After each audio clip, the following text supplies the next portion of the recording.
Bismillahirrahmanirrahim. Alhamdulillahi Rabbil Alamin. Salatu salam ala syarfil anbiya'i wal mursalin. Nabiyina Muhammadin wa ala alihi wa sahbihi ajma'in. Assalamualaikum warahmatullahi wabarakatuh. So inshallah Fik, natapos na natin yung jiwar, yung nakaraan, yung pagkakapitbahay. At ngayon naman inshallah, Al-Babur Rabi Ashar, chapter 14, nung Kitabul Muamalat, Al-Wadi'ah wal Itlafat. So meron pa rin itong kinalaman sa syempre pakikitungo ng tao sa isa't isa. Yung wadi'ah at yung itlafat, yung kahulugan nito, ito nga, ta'rifuha wa mashru'iyatuha. Al-wadi'ah hiya aynun yada'uha malikuha aw naibuhu enda man yahfaduhu bila udin. Yung wadi'a, ito raw yung anumang bagay na ipinagkakatiwala ng may-ari nito o kaya yung representative ng may-ari sa sino man na mangangalaga dito na walang kapalit. Kumbaga, pinagkatiwala lang. Yung pinagkatiwalaan mo, hindi mo papasweldohin, kumbaga. At siya naman, hindi mo rin naman siya sisingilin doon sa iyong pinagkatiwala. Kasi pwedeng ipagkakatiwala mo may pakinabang eh. Lupa. Di ba? Tayo, pinagkatiwalaan tayo ng lupa. Wala naman tayong binabayad na upa. Tapos tayo, hindi rin naman tayo pinapasweldo para pangalagaan o bantayan yung lupa na hindi makamkam ng tuko. So, walang kabayaran. Parang nangyari dun sa, di ba, doon sa Hijrah, naiwan si Ali bin Abi Talib sa Makkah. Naiwan siya doon para sa uli yung mga wadi'ah kay Propeta Muhammad sallallahu alaihi wasallam, mga pinagkatiwala sa kanya. At marami yun actually. Yung bahay nga niya, posibleng walang laman yun eh. Nakapuno lang doon mga bagay na pinagkatiwala sa kanya. Kasi maaaring magkakaroon ng wadi'ah. Diba maglalakbay ka. Meron ka mga alahas. Yan, iiwan mo sa kapitbahay mo. Sa halip na iiwan mo doon sa bahay mo, pakapasukin magnanakaw, ipatago mo na lang sa kapitbahay mo. Mga alahas o ano pa mang bagay na may halaga. Ito yung tinatawag na wadi'ah. Sindalil sa pagiging masyru' nito, al-aslu fiha qawluhu ta'ala, ang batayan dito yung sinabi ni Allah, falyu'addil ladhi i'tumina amanatahu. So marapat lamang na ibalik ng pinagkatiwalaan ang ipinagkatiwala sa kanya. Kumbaga kapag kukunin na ito sa kanya, isusoli niya. Kapag kukunin na sa kanya yung ipinagkatiwala sa kanya ay isasauli niya. Hindi niya kakamkamin. Kumbaga. O sa kahulugan din na isasoli niya ng buo, kompleto. Walang sira, walang kulang. Di ba, pinagkatiwalaan ka, iniwan ng kapitbahay mo na mag-abroad yung alahas niya, perlas. 60 na butil yun, iniwan sa'yo. 60. Nung binawi na niya sa'yo, kinukuha na niya, ginawa mo ng 55. 55 dahil sinonim, nawawala na yung 5 sa nabawasan. So dito, sa pagkakasabi dito na falyu'addi, yung ada na tinutukoy dito, yung ada na kompleto, kumbaga, kompleto na ada, hindi yung kumbaga mababawasan. Kumbaga kapag pinagkatiwala sa iyo yung isang bagay, ay ibalik mo ito, isauli mo ito ng buo, inshallah. Napin nga natin kabuuan ng aya na yan. Kasi ang nilagay lang dito yung yung bahagi lang ng aya. Ano ba ito? 282. Ito. Wa in kuntum ala safarin walam tajidu katiban farihanun makbuda. So dito, kapag naglalakbay daw kayo at wala raw kayong matagpuan na tagapagsulat. Kung halimbawa magkakaroon ng utang, kasi serye ito ng mga ayat tungkol sa utang pagkakautang. So pwede kayo magkaroon ng sanla. Pwede kayo magkaroon ng sanla. Yung tinutukoy dito na katib, siya yung magiging din, di ba? Di ba natalakay na natin to? Magiging witness na rin na nagkaroon nga ng utang. Kumbaga dito sa atin sa makabagong panahon, notaryo. Kumbaga notaryo. Kaya nga yung notary public, tinatawag siya notary public. Kasi tagapangalaga siya ng mga dokumento ng publiko. Kumbaga na nagkaroon ng bentahan, nagkaroon ng kasunduan, at iba pa. Sa pwede rin magkaroon ng sanla. Kasi dito yung konteksto nito, di ba yung mga tao nun naglalakbay? Wala naman bangko noon Ngayon may bangko. Pwede ka mag-withdraw kahit sa ATM, mapunta ka man ng ibang bansa. Lalo na yung mga may international na banknet, Visa. Pwede mo ma-withdraw yung ATM mo kahit saan. Yung land bank, ganun yata yung land bank Ano na rin yata yung land bank, banknet. So pwede mo ma-withdraw yun. Pero doon wala. Panahon ni Propeta Muhammad sallallahu alaihi wasallam, maaaring mga nauna pa o sumunod na panahon, wala. So kailangan nila minsan mangutang ng pera. Meron silang nakitang paninda, naisip nila magandang bilhin yun, tapos ibebenta nila sa Makkah, kulang na yung puhunan nila. So ang gagawin nila, kung meron silang kakilala doon, yun yung magagaransya. At yun din yung magiging papel, maaaring magiging papel ng katib, garantor. O kung meron silang dalang alahas, isasanlanan nila yun. Tapos babawiin na lang nila yan sa sunod na taon na bumalik sila. Fa'in amina ba'dakum ba'da falyu'addil ladhi tumina amanatahu. At kapag naging ligtas na, o kaya kumbaga sa konteksto ng dito sa usapin dito, kapag naging panatag na sila, kumbaga doon sa kanilang pagsasanlaan, doon sa pinagkatiwala, ay marapat na ibalik nung pinagkatiwalaan yung pinagkatiwala sa kanya, yung sinanla sa kanya, dito sa konteksto ng aya. Pero ito, sa pangkalahatan na kahulugan nito, kahit hindi sanla, applicable ang aya na ito. Kahit hindi sanla. May pinatago sa'yo, di ba? Limbawa dito may freezer. Si Pausia may pinatagong ice cream. Tapos pagsoli ni Choco, ay Pausia, ano yung ice cream? Pagsoli kalahati na lang. O di hindi natupad yung amana. Hindi natupad din yung amana. Yung karugtong ng aya, walyattaqillaha rabbahu. So itong pinagkatiwalaan na ito ay marapat na katakutan niyang kanyang Panginoon. Wala taktumus syahadata. At ngayon din nga, huwag niyang ililihim, ikukubli ang pagsaksi na meron nga ipinagkatiwala sa kanya o merong kumbaga sinaksihan siya na pagkakautang o pagsasanla at iba pa. Wa may yaktumha fa innahu athimun kalbuhu. Sino man ang maglihim ng pagsaksi. Kasi may taong ganyan, di ba, mandurugas. Nag-usap kay kanina at sa maya-maya magbabago na naman. Kasi nakakita siya ng paraan para makapanlamang. So yung tao na yun na nagkakasala sa kanyang puso, wallahu bima ta'maluna alim. At si Allah sa inyong mga ginagawa ay nakaalam. Wala kayong maililihim kay Allah. Maloko man ninyo yung tao. Yung di ba yung mandurugas, inisip niya naluloko niya yung tao.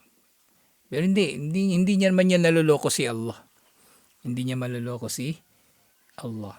So ito yung konteksto dito. Falyu'addil ladhi tumina amanatahu.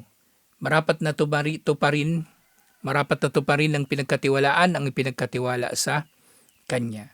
Actually, kumbaga, yung konteksto dito specifically sa pagsasanla, pero maaari itong applicable sa lahat ng bagay, katulad kung paano ginamit itong dalil dito sa wadi'ah.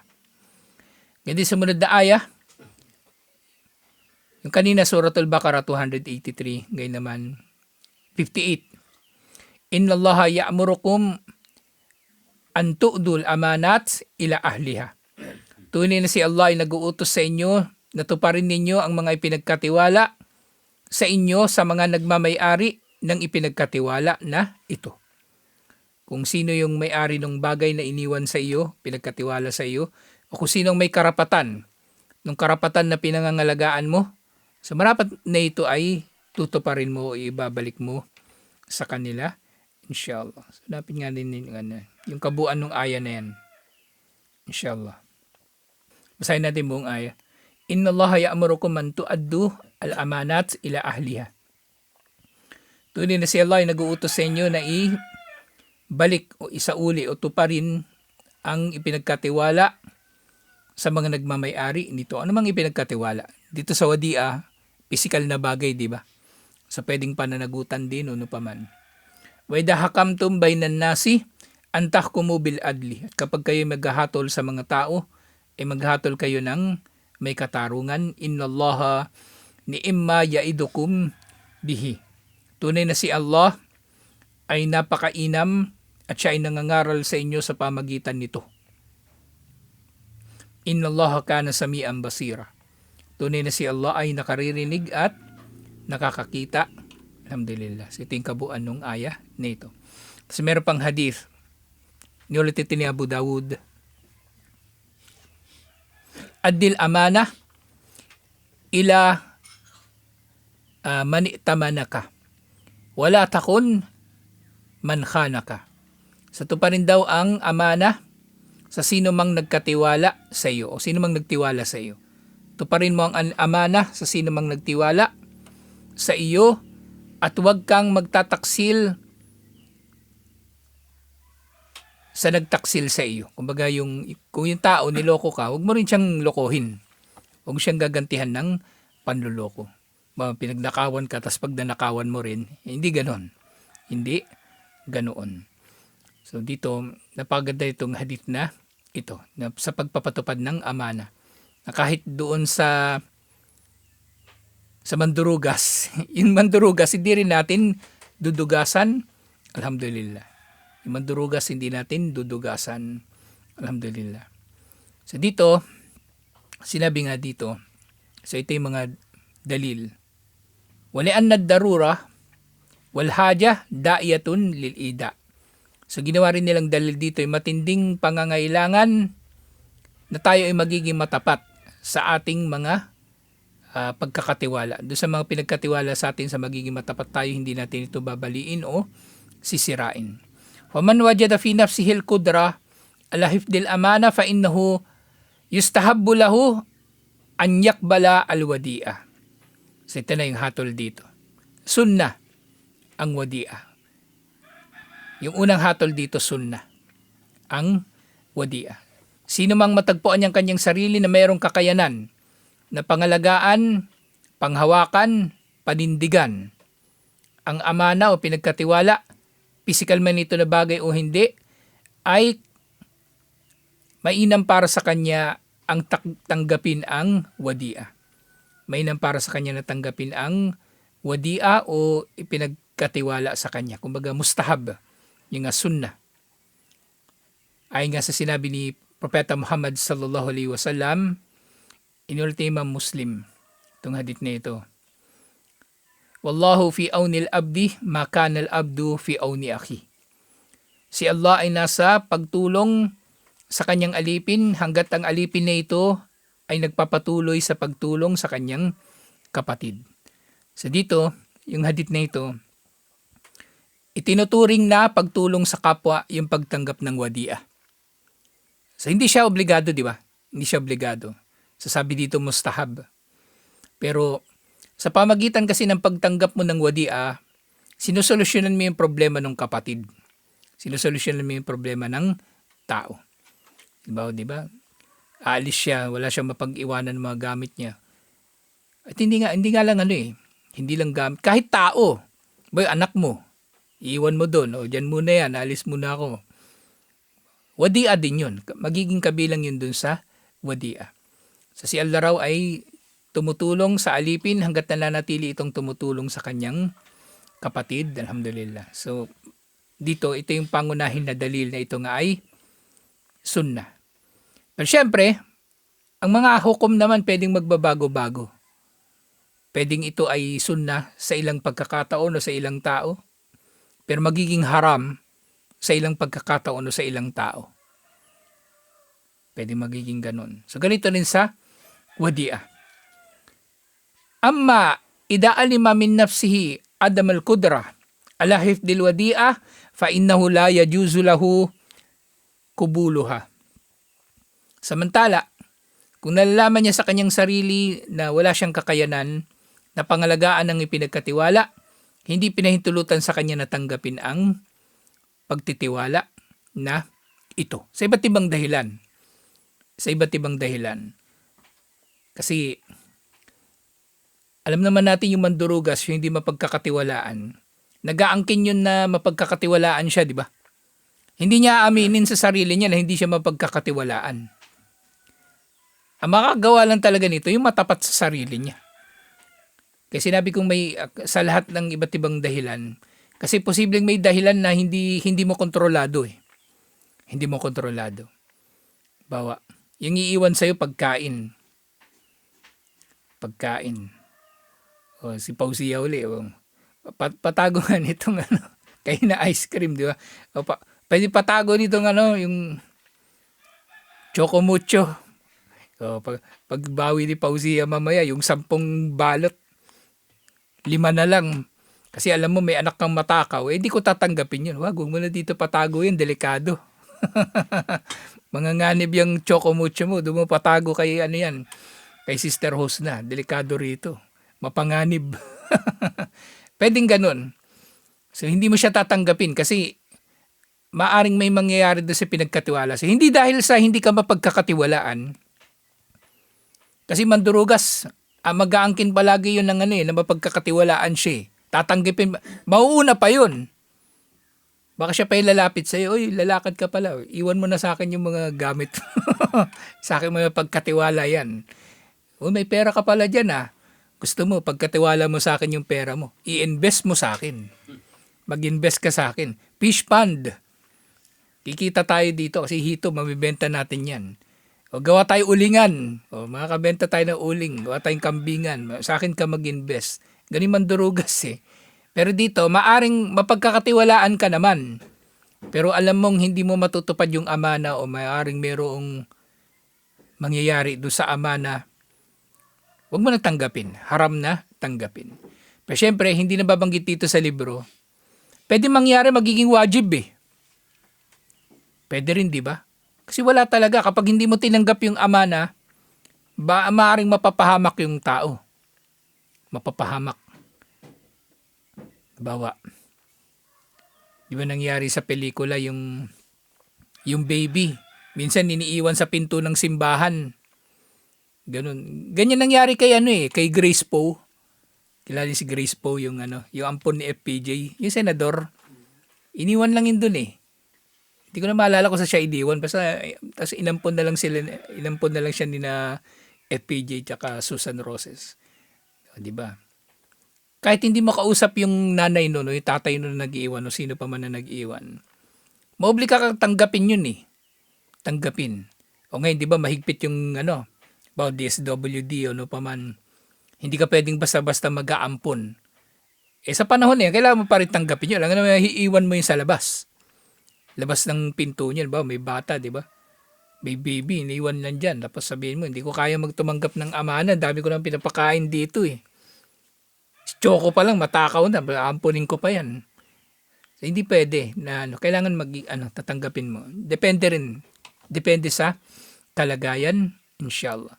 Depende sa kalagayan. Kung si Rashid, ampunin nyo ba yan? Depende. Depende, no? Inshallah. Ayoko yun, matakaw. Ayoko si Yasin, matakaw yun. Pero hindi ang pwede magkampunos na, di ba?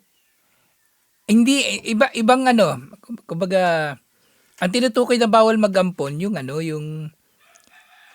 tatratuhin mo na siyang anak.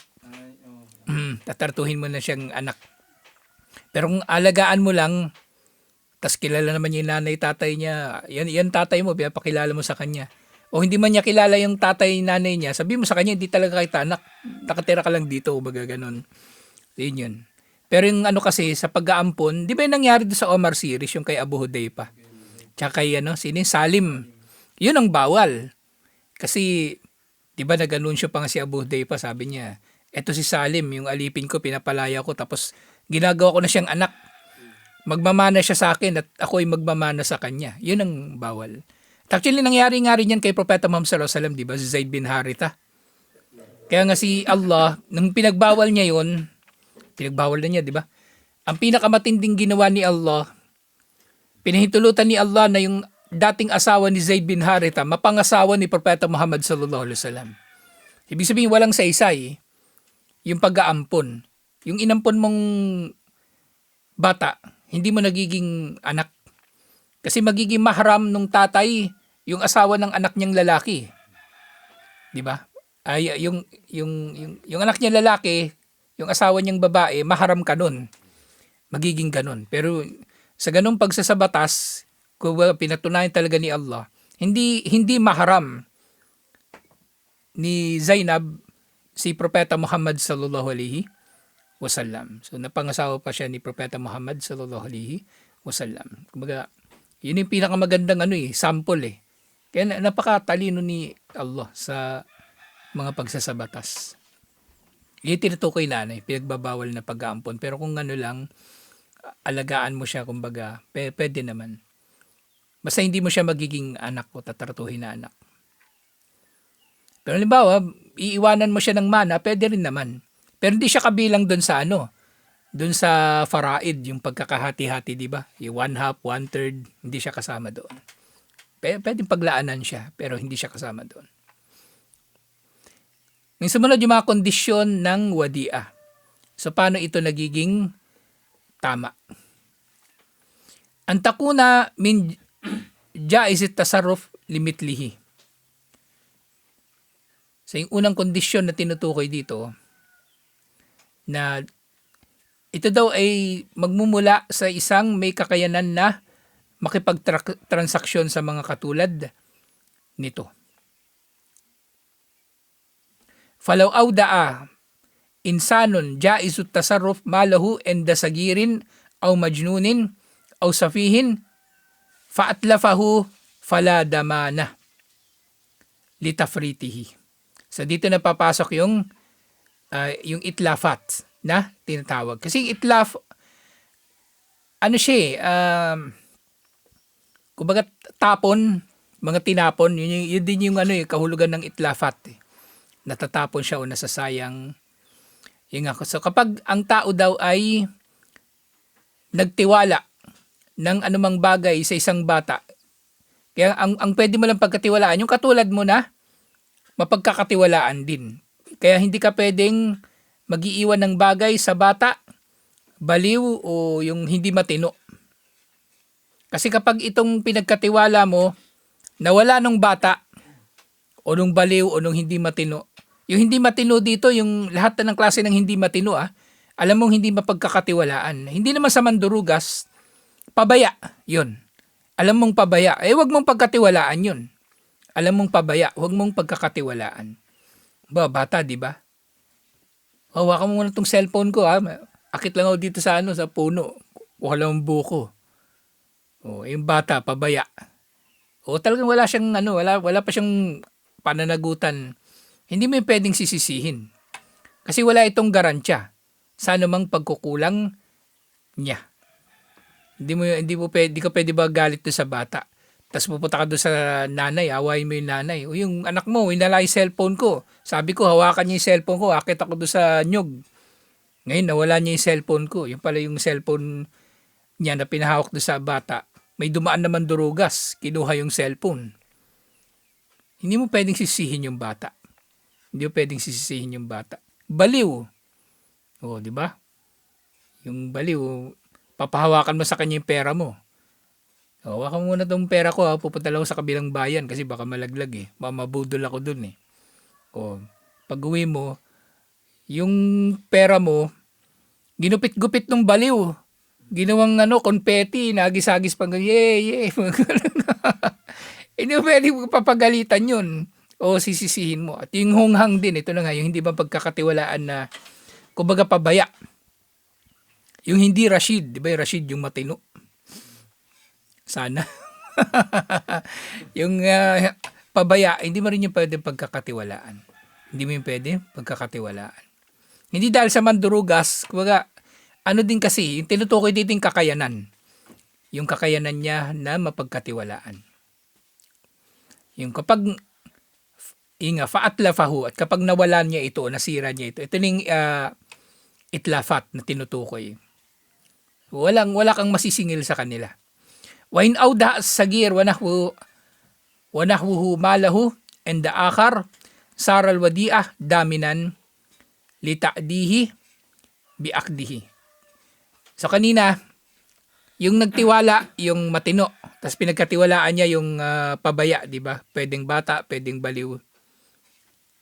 Walang sisingilin yung matino. Pero paano kung baligtad?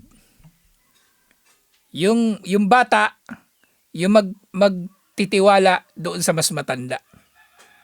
Baligtad, di ba? So dito, sa pagkakataon nito, may sisingilin yung bata. Kasi, ang pinaglagakan niya, merong kakayanan na paglagakan. Yung kanina, walang kakayanan na paglagakan, pag-iwanan. Pero ito, meron siyang kakayanan na mapag-iwanan ng gamit, alhamdulillah. So malinaw yung pinagkaiba. So dito, yung kaya pinagsama ito yung wadi'ah at yung itlafat. Yung wadi'ah yung pagkakatiwala at yung itlafat yung pagkawala, pagkasira ng anumang pinagkatiwala. Ngayon kung yung tao na pinagkatiwalaan ay merong kapabayaan at kilala siya na pabaya, wala ka nang masisingil sa kanya. Kung ba ikaw ang may pananagutan din doon. Ikaw ang may pananagutan. Kaya nga, di ba, may scammer, di ba? Alam mo, scammer, tapos nagtiwala ka pa. Problema mo na, ikaw may kasalanan doon. Ikaw ang may kasalanan. Hindi natin sinasabing walang kasalanan yung scammer, pero meron ka rin meron ka rin pananagutan. Yung tawag doon, due diligence. Kumbaga sa batas ng tao, tawag nila due diligence. Bago ka pumasok sa anumang financial na transaksyon, gawin mo muna yung due diligence. Yung kaukulang pag-iingat. Na yung tao na yun na paglalagakan mo ng pera, 20,000, magkano invest ni Maribel doon? 20,000?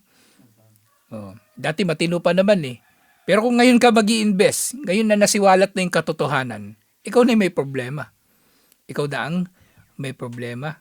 Alhamdulillah, malinaw itong bagay nito. So, yung sunod na usapin, yung mga alituntunin na dito sa wadi'ah, matatalakay natin next week, inshallah. Assalamualaikum warahmatullahi wabarakatuh.